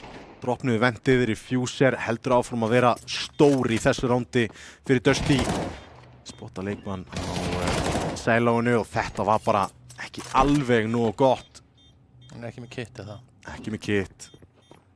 Leitar að frakkinu og hérna Ring Around the Rosie. Frakkið kemur en Rafle, spurning hvort hann falli hérna fyrir uppunni. Nei, hann lifur. Við þurfum að planta hann að bakvið. Já, 4-4. Dusty bara komið sér inn í hennan leik og klára peningin á Þór. þetta round var svo sem skárra en samt í rauninni Þórsarði, þeir pikkaðu, þeir treytaðu niður þarna, refuseraðu með 3 mjög góð kill, þannig að algjörlega hérna 2 round sem eru á bakinu á fyrstir college-strákunum í Alex og Refuser algjörlega og þetta þurfa þeir þá í hérna gang hérna, en sjáum að Þorsteinn á 2-7 hérna, hann þarf líka að komast í gang.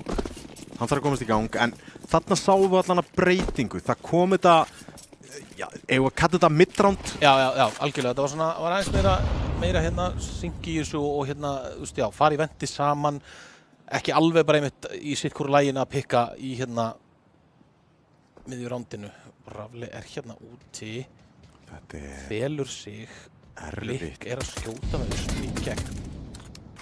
Rosalega feiklegt, en Rafli finnur Þór. Gerir það. Annar fyrir aftan sælóið, Alex gæti kíkt hér. Hvar kreitið? Uspan, nei, Diglan reynir að finna hausinn á Alex. Nú Lár allavega. En M4-inn komin á Blikk. Og hann að hverfa á Peter með... Með 3 þarna! Glæsileg skot frá honum! Ekki pússa Peter! Hann í S-inu sínu! Shit! Við sáum 2 seinustu, fyrsta var held ég bara nákvæmlega eins og þau. Hans held ég bara sömu línuna og 3 líka þarna á sama litla blettinu. Litli Diglan sem Peter búinn að taka, hún tek með 6 kill með Diglunni í 2 IQ-um og akkurat það sem að Þór þurfti hérna inn í þetta round. Peningurinn kláraðist. Þeir keyptu ekki einu sinni í rauninni. Keyptu Diglur og... Þegar ég segi kaupa ekki þá eru þeir að horfa á lúsbónusin að þeir ætla að kaupa, þeir eru eftir að eiga 4-5K. Og þeir eru búin að gera þetta svolítið skipulega sem er svolítið öðruvísi við Þór. Þór hafi yfirleitt verið svolítið mjög kokki í kaupunum sínum. Þú veist, bara svona mjög mikið bara kaupum. Þeir eru hérna að spilurinni bara hár rétt kaup. Vissulega, næ, Peter með 4K í rándinu. Webkamið, hann tók. Já, geðvikt. Aðeins, já, skemmtilegt hjá Peter þarna. Þetta var stórkostleg þrenna þarna með Diglunni, önnur á rampnum hjá honum. Samt ég ætla að gefa Dusty kredit. Þeir eru komnir með smágránd þarna úti, taka midrandkollið aftur, pússa rampinn, en þú veist, þú getur ekki reiknað með töfrum. Þarna er þessu alveg rétt, sko. Þeir eru 2 út og svo fara 3 saman rampinn. Þú veist, ég sjáum ekki nákvæmlega spacingin, en þetta leit út fyrir að vera bara algjör draumur hjá Peter og þá getur þeir neitt gert. Þeir henda sama smóknum! Ó nei, og smókatinn eru lélegir, það er alveg verið að gerða á. Við sáum þetta á þeim fyrsta grunandi, ég benti á þetta, að það er gatt þannig að þeir kunni ekki vekkinn! Gamla góða en sprayið er frábært hjá Pandas, það er 3K! Ég er brjálaður. Og svo ekki með mopping hjá Peter. Ég er brjálaður að Dusty kunna ekki út í vegg réttan. Það er einhver sem er að taka ábyrgð hendurlega smókunni, ég veit ekki hver hann er að feila öðrum smóknum. Það er ekki var þetta molli? Nei. Getur ekki verið. Þú horfðir basically á smókana hvernig að seinni smókin var að fara að lenda í rauninni of djúpt. Þeir eru að henda nánast sama smók. Það krossa bara fyrir aftar að dótið, sko. Þannig að hérna, já, það eru mikið mínustum í kladdan frá mér þar allavega. Já, ég meina, þetta er basic veggur allavega. Skulum segja það.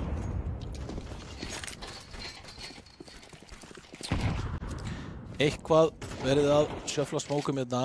Já, Alex að fá eitthvað jútil í rassvasan til að gera eitthvað og hérna hlýtur eitthvað kalla vera komið. Kemur Navi veggur hjá þeim. Hann hittir. Flott. Mollinu. Þetta er svona sett opnun en. Það er með Tony bara, nei, Blikk fyrir ekki mjög framalega. Sett opnun en smókveggurinn þarna er bara algjörlega tilgangslaus af því að þeir eru með gæja fyrir framan vegginn sem drepur hann og spottar þetta spúið. Enginn fara ekki með smókinn og glæsið spreytan hjá Tony. Þá er Icy Spicy, einn eftir, Lár hverfur inn í smókinn og gæti leitað einhverju skemmtilegu hér. Gleipir flassið, Rafli leitar og hann finnur, það er 7-4 fyrir Þór. Já, 7-4 hérna. Senasta rándið í þessum fyrri hálfleik og það verður að segjast að peningurinn á Dusty akkur núna ekki upp á 10,5. Það eru mökkur, það eru tekkur og það þarf að reyna einhverja tempóbreytingu hér. 100%. Blikka með 30. Já, bara svona óvænt. Já, og það voru 2 kill með MP9 en einu rondin á hann. Já.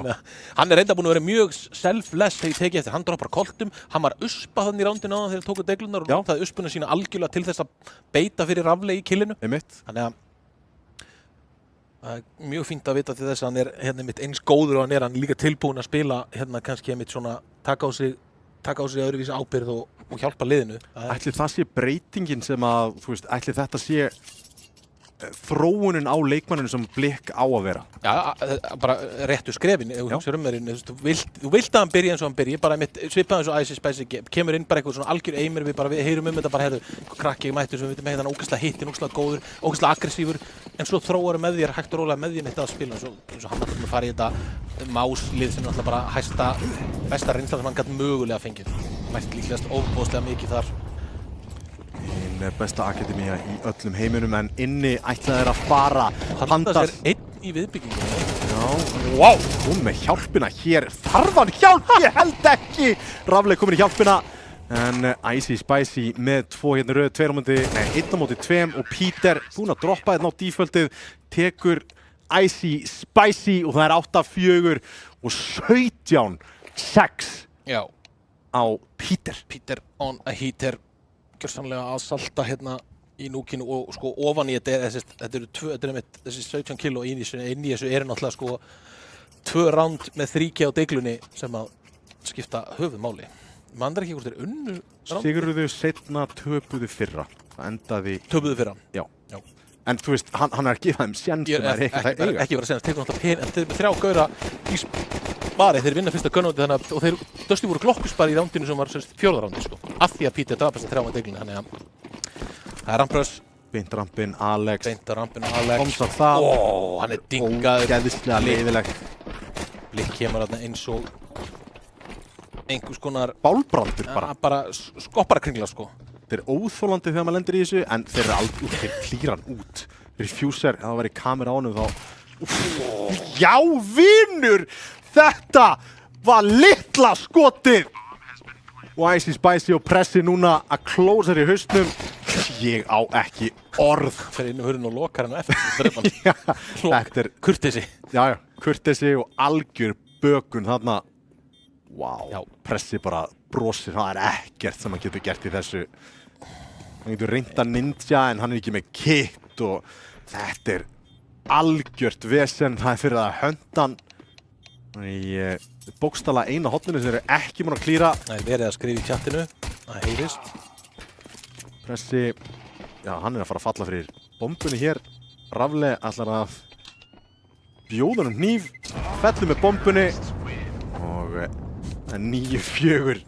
Jep. Þór byrja hérna að vinna pistolið og fróðilegt að sjá Dusty hvort þeir uspuspari hér eða hvort að þeir kaupi.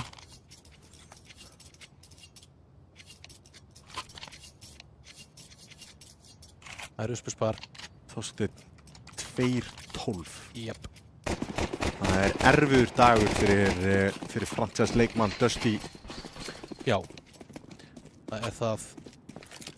Uspuspar, eins og talar Uspuspar með innistakki og þeir virðast vera við sko að postjúra 4 í lobbyinu. Eins og það er Conny með rampinn. Já, það er Refuser hérna á rampinum. Búið að molla rotatið. Peter ætli þá svona gera sér hugalund það að það gæti verið fleiri en 2 inni. Og Peter byrjar að finna Icy Spicy. Eftir voru 3. Þá er Snef kominn í rotataðan í hellið. Og hann er ekki fyrir að gera mikið í gegnum þennan smók og rotata bara inn. Það er Peter. Og getur tekið við honum opnum örmum.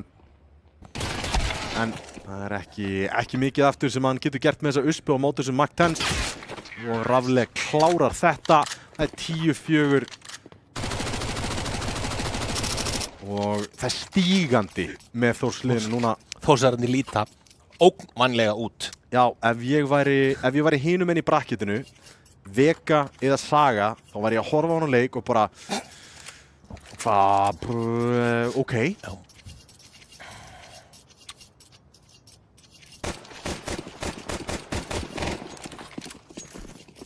Akkurat núna á sér stað Hyper á móti VE sem þá annarkvor næstu Andstæðingar Þór. Já, líklegast Þór. Já, Líklegast Þór. já, einmitt. Dusty ennþá inn í, þetta Counter-Strike. Algjörlega, fyrsta gunnundi hérna og Dusty geta hérna komið með comebackið, þeir eru í Nuki City, þannig að hérna þarf þetta að byrja. Það þá 3 mökkur á Þórsurunum, þannig að einmitt ef þetta ránd tapast þá erum við fyrst komnir í alvöru fjall. Já. En þetta ránd getur algjörlega breytt ágætlega. aðeins hlutunum. Blikk og Pandas taka vel niður þarna, Jón. Já, og þeir eru 5 niður og það eru 2 CTR komni niður. Diffuser Rólægt að sjá. með stóran armor. Þorsteinn tekur hérna 1 frag tilbaka. Grensan ekki alveg nógu góð. Þorsteinn gæti gert sér mat úr þessu og gerir það. Heldur að áfram að stakka fröggum hér og Pandas þá 1 eftir á móti 5. Já, svona cirka nákvæmlega það sem við þurfum til þess að Dusty sé að koma tilbaka er þetta það. Þorsteinn einmitt tekur þarna, Þorsteinn þarf bara að mæta inn á sörni. Þeir eru aldrei að fara að comebacka hérna án þess að Þorsteinn fari upp í einhver 20 kill. Og hann alveg víst til þess sko, hann bara engar ekkert að segja annað sko, en þeir þurfa hann hérna og stórkostlegt ránd hjá hann þannig tekur hann 3 stór kill og leit mjög krisp út. 10-5, Þórsararnir kaupa sinni í 0, þannig að Bónusránd svo kallað hjá Þórsarum í senasta rándi heppnaðist alls ekki, en AK-kaupið gætu nýtta hér. Alex með góðan molla hérna, en Rafle ákveður að algjörlega hunsa það. Rafle alltaf beint í gegnum þetta. Já, gæti fengið flass hérna. Alex finnur Tony hér, undirhandaði smoke til að komast svona on the fly Navi og ofan í secretið viðbingasmók, ekki möllett, en Þorsteinn stendur í báða lappirnar, tekur dúel á móti Rafle og þetta er nákvæmlega það sem Dusty þurfa. Pressi misti af blikk innum vibban hins vegar. Hann að leita. Leitar hann, en hvernig verður tímasetningin á þessu öllu saman? Nei, hann mun sjá. Já, Sætunur. Nei, þetta má ekki gerast! Hann má ekki ná þessu fraggi og Blikk kom með glufu og Blikk finnur Þorsteinn! Þá eru Fuser 1 eftir 50 sekúndur á klukkunni. Heyrir bombuna hlaupa út, Blikk á ofboðslega lítið í líf, hins vegar sælentar Pandas hérna. Fuser leitar, Blikk lár, ef hann skekkinni rekst á hann í 50-50 fight, þá hann að fara að ná þessu fraggi. Núna veit hann 100% hvar Pandas niður kominn. Hann var að hlaupa út TV-bingu rétt á hann. 23 sekúndur á klukkunni. Hann samt líklegast hvort hann grunan, hann grunar hann upp í katt. Innri klukkan hans rétt.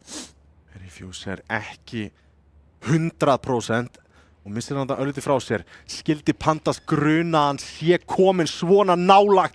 Það getur ekki verið. Hoppar hann upp. Sá hann. Flassið flýgur.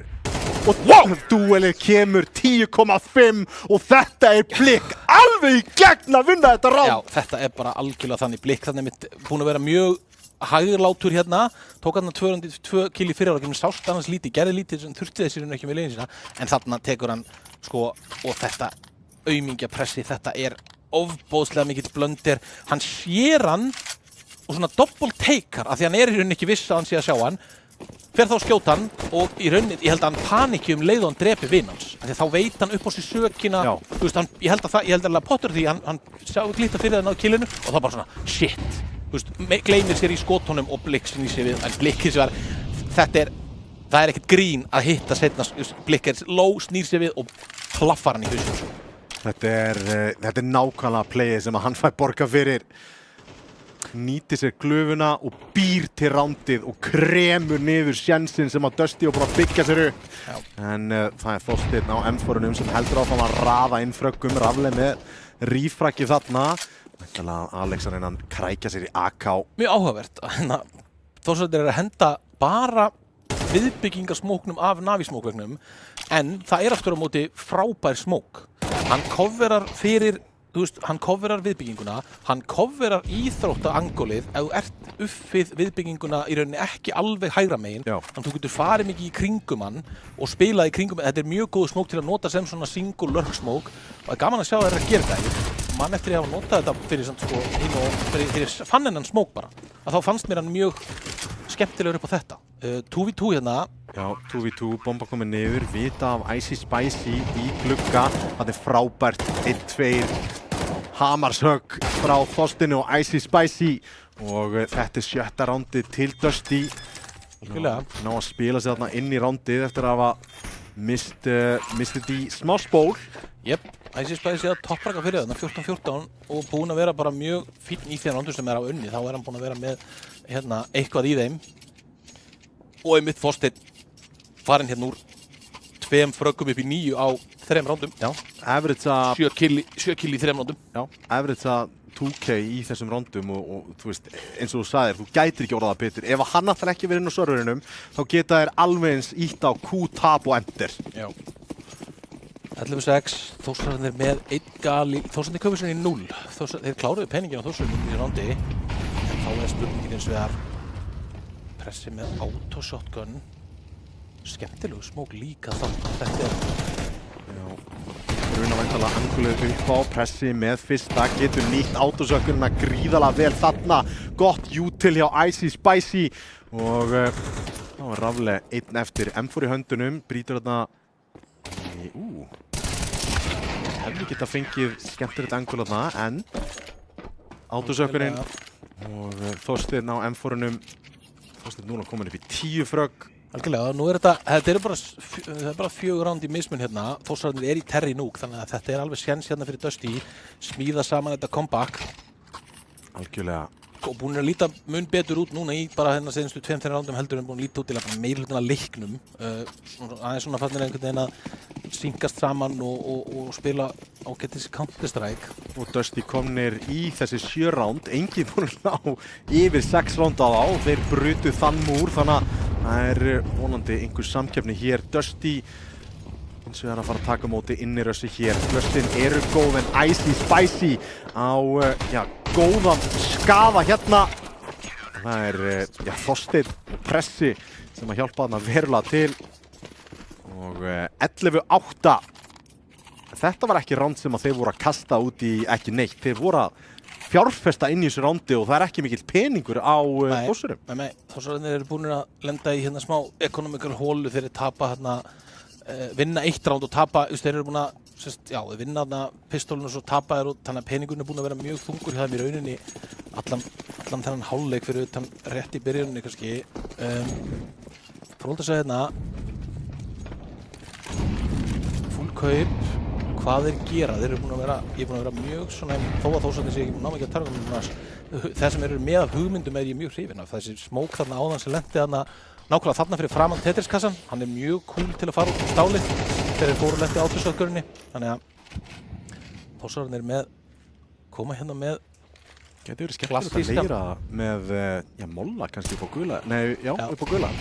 Klassísku veggur hérna og það cover á honum, en spurning pressilegur heyrast í ventdroppinu. Feika rotatið, en það ekki kalla á mikið frá Þórsurum. Halda bara áfram, Blik komið entry hérna, pánsaðir, en það ekki refrag núna, pressi með 2, hérna Tony að æða út ískur. En loksins kemur refragið og Icy Spicy, 10,5 single þarna, 11-9. Algjörlega, og við erum konið með leik á okkur, Þórsararnir ekki pening hérna og búnir að svona flattfútast. Þeir eins og aftur, það var ekki að Dusty kredi hérna fyrir það að þeir eru búin að, Þórsararnir ekki búin að henda eða neinu rándi algjörlega bara í eitthvað svona algjört. Þeir eru búin að þurfa að hafa fyrir þessu, innivörðin er búin að vera sterkja þeim, Icy Spicy, pressi er búin að stíga þessu upp, Þorsteinn er að stíga upp, það eru allir komnir í rauninni aðeins inn á scoreboardi hérna. Og sjáum hérna, það eru, einmitt, eftir að þetta þróast að þess að Íslendingarnir eru þeir 3 efstu á meðan að útlendingarnir eru hérna með 11 killin. Þeir áttu reyndar sitt hvort rándi í Ter, Alex og Refuser, þannig að þetta er svona team effort hérna. Þorsteinn er vapp á rampnum. Þetta er ránd sem að Alex gæti verið í vesinni með. Já, hérna má hann ekki, hérna mega þeir ekki og Þorsteinn kom í backupinn, en og nei, Já. þetta kastast alveg en ekki búið ennþá einn eftir á gólfinu, Icy Spicy, það er ungi strákurinn sem gæti tekið á mótið með glæsi brag hér, en það er að standa í báða lappirnar, fullt af tíma til að vinna með og Peter ætlar að finna glufu hérna og koma upp heavenið og þeir taka sér tíma, allan tíman í heiminum, en Rótiti er komið núna í gernum gula. Það er hjálp í vændum en hann er fallinn og það var Icy Spicy einn eftir og það er 9-12 Þór komnir á matchpoint. Auðvitað er það á svona rándi líka. Bara dreifa sér í garðinn. Alex hittir ekki fyrstu skotunum sem að gefur þeim sjensin á að skeila á Vipagæn. Vipagæn færi það á milli sín, er hettaður strax. Þorsteinn kemur í backupið en er treytaður strax og þeir treyta mjög fallega niður og ná þessu rándi og í rauninni Dusty taka timeoutina því að peningurinn á Dusty þeir eru tveir þeirra sem eiga engan pening þannig að þeir, þú veist, þó þeir eiga tveir hérna 9 og 7 þá þurfa þeir algjörlega að dreifa hérna byssonum. Þorsteinn fær vappan. Það er full kaup algjörlega á þeim. Hvernig er kittastaðan? Það eru 2 kittar. Alveg doable. Já. Þetta eru bara 3 ránd, Jói. Þetta eru bara 3 ránd og þetta ránd hérna ef þetta vinnst þá náttúrulega er reyndar með því að Þór vinni með sparinu og þá er peningur þeirra betri sko. En Dusty, no room for error hérna. Þurfa að taka 3 seinustu rándin til að íta okkur í overtime. Við erum til í það en mögulega síðasta rándið hérna í stórmeistaramóti Dusty að fara að hefjast. Þegar þeir ætla að rísa upp og gera eitthvað, Rafleik komið línu þetta inn í viðbygginguna. Hérna ætlar inn Peter komið Þorsteinn, Tóni með Icy Spicy og þarna er einn leikmaður inni að halda gólfinu, hann er fallinn líka og það eru bara Fisher College leikmennir sem eru eftir. Grensan er góð en hann opnar fyrir flóðgáttina og Refuser einn eftir á móti 5 Þórsurum til að bjarga tímabilinu fyrir Dusty. Það er ekki mikið eftir í bankanum hérna. Hann á ekki kit. Ekki kit, ekki von. Þetta væri undravert klöts. Þetta væri einn fyrir HLTV Moment of the Year. En hérna kemur flassið á Refuser. Blikk, pikkar 2 flass. Það er gaman að það myndi flassa út úr rándinu. Bara flassa. Og hér höfum við það 13-9 og Dusty þeir eru úr leik í 8 liða úrslitum. Já, mæta hérna bara algjörlega ofjaralli sínum. Það er engan veginn hægt að hérna, pakka því öðruvísi inn. Þó að þessi leikur farið hérna í 12-9 að þá kannski heyrðist það í miðju kastinu hjá okkur að við vorum svona nánast búnir að skrifa þetta að þetta var svo lakklóstur allan tíman. Þeir áttu í rauninni, Dusty áttu 6 góð ránd í þessum leik. Þessi 6 sem þeir unnu hérna eiginlega í röð. Þau eru einu rándin þar sem eru einmitt að taka á Þórsurunum og vinna rándin með því að gera sín, bara margir á lífi, þeir eru að skipta sig út til að treyta af hver öðrum. Það eru 6 ránd, hinn rándin eru þeir bara mjög slakir, lítið, eins og ég talaði með því fyrir áleiknum kvartaði yfir hérna þegar ég labba hérna, 1 vippan, 1 út gula og vinna svo rándið þetta þegar ég var byrjað að hrauna yfir þá að hérna þetta er ekki gott, þeir vita það alveg þeir horfa á þetta aftur, þetta er erfitt í miðju rándin einhvern veginn að þú ert að reyna að taka moves og svona en þetta var einhvern veginn allur leikurinn eins og við tölum strax um þetta Janúbis, þeir voru á bakkfútinu og Þórsararnir voru bara eiginlega hérna yfirbörðin í dag og líta óvænlega út, svo ekki sé meira sagt. Já, vissulega og hérna, já það var ekki í rauninni fyrir en undir endan á seinni hálfleik sem við fengum Þorsteinn F eða Þór inn í bara leikin. Já, algjörlega og einmitt þá náttúrulega koma rándin frá Dusty, það var hérna í núkinu vantaði hann þarna, þeir eiga 8-4 terráleik í núkinu, hann með 2 frögg og hann er aðeins meira með þá eiga ekki meiri ránd og geta búið sem meiri buffi til en hérna Þórsararnir bara algjörlega með þá, þú veist, og þú veist, Þórsararnir áttu líka einmitt þegar þeir spörinni Þórsararnir deglundir á þetta, þá voru rándin, þú veist, Peter ráðna stórkostlega ránd fullt af einhverju dóti og þú veist, þannig að Þórsararnir voru bara betri að öllu leyti hérna í dag og Dusty bara, já, flatir og hérna, og já, ég talaði með fyrir útsendingum, mest pirrandi kannski er hafið sérst keyrt á svo mismunandi roster í þessu móti, þeir hafi ekki allavega bara takið þá verið með alltaf sömu 5 þannig að þú veist, þá væri búin að byggjast upp smá svona chemistry að þú veist, bara meira af því að þú veist, þeir færi alltaf leikmenn þátt að breyta einhverju pósu, einhverju að taka sín, þú veist, þetta er ekki vænlegt til árangurs, þú veist, þetta er ekki langtíma og þannig að, já, algjörlega. Við erum búin að snerta á þessu, náttúrulega eftir Kano-leikinn og svo framvegis. Hvað næst fyrir Dusty? Núna tímabilið þeirra bara búið. Þetta var svona endapunkturinn sem við vorum að leita eftir. Núna Þorsteinn F. líklegast búin að spila sinn senasta leik fyrir Dusty í dágóðan tíma. Já, hann fer út í ágúst og verður úti allavega alla veturnar. Gæti koma heim við jólin en út í rauninni haust og vorun alltaf, þannig að þá getur hann ekki verið hluti að minni lið því að tímabili hérna í gangi mitt yfir haustið og vorun, þannig að hann geti komið inn á næsta sumri og tekið einhvers konar LAN með einhverjum en já, þetta senast sem Dusty sjáum frá Dusty þarna og við erum búin að tala um allt mótið að mér hefur fundist að vera svona flatt og skrítinn samsett line-up og það hefur verið að nota þetta Fisher College, svona einhvern veginn íta því að inn sem einhver plástur og reyna að gera eitthvað úr, þeir eru búin að fá photoshopa myndirnar af þeim í Dusty treyjunum, Refuser gæðunum og bara til að svona einhvern veginn selja það endilega en það var rosalega það var rosalega lakklaustur og Dusty þarf og hljóta að vita það að þeir þurfa bara þessi roster og þeir þurfa aðeins að hvað ætla þeir að gera. Það verður fróðlegt að sjá, beinast líku við að skoða Kano, bara liðið sem slíkt, það sé að halda áfram og hvað þetta að setja saman þar. Það verður fróðlegt að sjá bara hvað ákveða að gera, hvernig liðir setja saman, hverjir setja ábyrga fyrir því að gera það og hvað kemur frá Dusty á næsta tímabili. Já.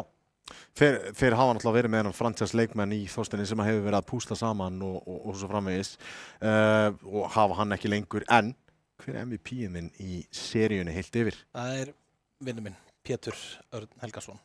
Ég 100% sammála. Stórkostlegur og ég mjög ánægður að fá að lýsa, ég hef alltaf raved about him, hann ógeðslega góður og þegar hann fer að sýna hérna og þetta er svo ofboðslega high level, þessi skot með diglunni og hvernig hann einmitt, þegar þú talar um að næri þessum tveim bakkar, við rósuðum hérna í seinasta leik, rósuðum við Steppa Clever einmitt, hvernig hann bakkaði og hélt hann.